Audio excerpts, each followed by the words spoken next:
All right, so now comes the fun part. We are going to create some emotions on this character. So right now I just reopened my file so I don't see my sound. A way to turn your sound back on is to go into the timeline, right click sound, and then you'll see your imported sounds in here. All right, so this is what we have so far. I'll be back. I'll be back. I'll be back. Okay, and now what I'm going to do is take a look at my blend shape manipulators. All right, there's a keyframe there from a previous um, demo I was doing, so let's just take that off. All right, I'm going to take a look at that video, and what I see is that he is very menacing looking and ready to threaten someone and be very scary. All right, so it's going to be a combination of angry and scary. So what I'm going to do is go into my attribute editor here and let's pose the face.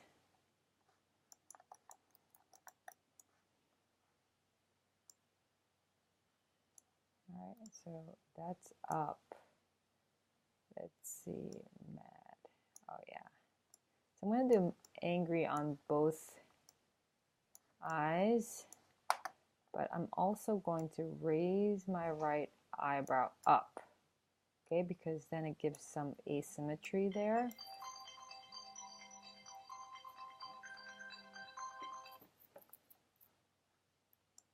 Sorry about that. And then I'm also going to use this lower lid to kind of make him look like he's anxious. All right, so raise the lower lid. Okay, and you can see I'm doing it sort of asymmetrically. And you can just play around with these, right? Also the wide open. Okay, so his eyes look really tense. Let's bring that jaw down a little bit.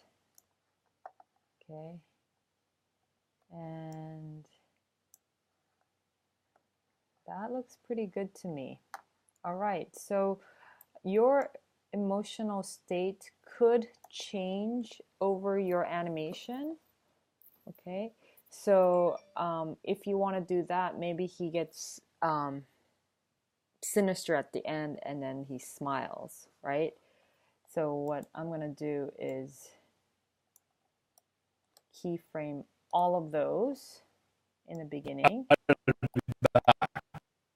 Okay, and then perhaps keyframe it again right here.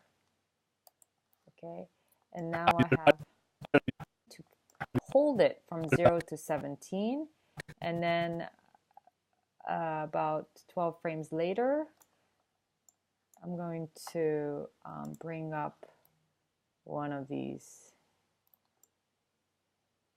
smiles. All right, let's give it some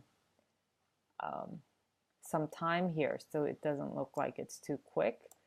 And I'm also going to go in here and let's bring down the jaw down to 0 and bring up the left brow.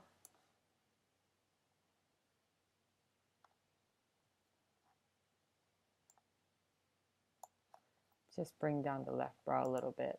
I'll be back. I'll be back. All right, I'll be so it's back. a subtle animation there, but looks good.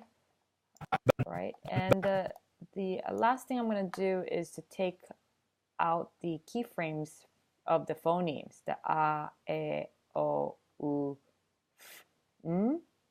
And the easiest way to do that actually is to go into your graph editor and let's Just select, make sure you have the manipulator selected, right?